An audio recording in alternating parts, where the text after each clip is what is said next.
নমস্কার, ওয়েলকাম ঝুমুর কুকিং হাউসে। আজকে আমি তোমাদেরকে 2 পেঁয়াজি করে দেখাবো, আর সেটা হলো কোরাল মাছের 2 পেঁয়াজু। এখন আমি মাছগুলোর মধ্যে লবণ হলুদ মেখে নিচ্ছি, তারপর ভাজতে চলে গেলাম। এই তো কড়াইয়ে মাছগুলো দিয়ে দিলাম। এখন মাছগুলো উল্টে দেব। বেশি ভাজতে হবে না, একটু করে লাল হলে হয়ে যাবে এপিঠ ওপিঠ।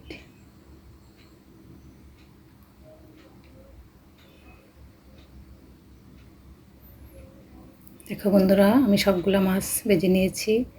এখন ওই তেলের মধ্যে এলাচ দারচিনি তেজপাতা দিয়ে তারপর পেঁয়াজগুলি দিয়ে দিলাম।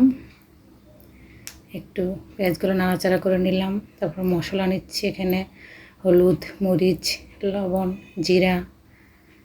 আদাটা স্কিপ হয়ে গেছে বন্ধুরা, আদা একটু করে দিয়ে দিবা। তারপর আমি ওই পেঁয়াজগুলোর সাথে আমি কিছু পেঁয়াজ বেটে ওইটার মধ্যে দিয়ে দিলাম। তারপর মশলাও দিয়ে দিলাম, তারপর টমেটোও দিয়ে দিলাম। এখন মশলাটা আমি ভেজে নিচ্ছি,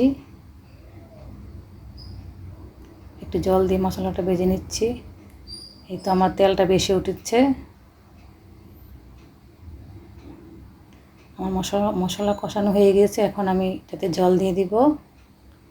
এই তো দেখো আমি জল দিয়ে দিচ্ছি। এখন মাছগুলা দিয়ে দিব।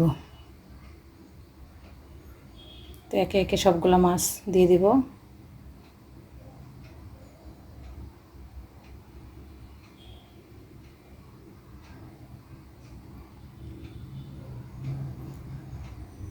তারপর একটু টমেটো সস দিয়ে দিলাম,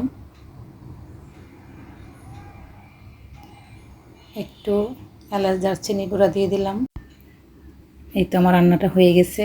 এখন আমি এটাকে সার্ভ করছি। দেখো, আমার ভিডিওটা যদি ভালো লাগে তোমরা লাইক কমেন্ট সাবস্ক্রাইব করে দিবা, আর খেয়ে আমাকে কমেন্ট করবা কীরকম হয়েছে এটা। আজকের জন্য বাই।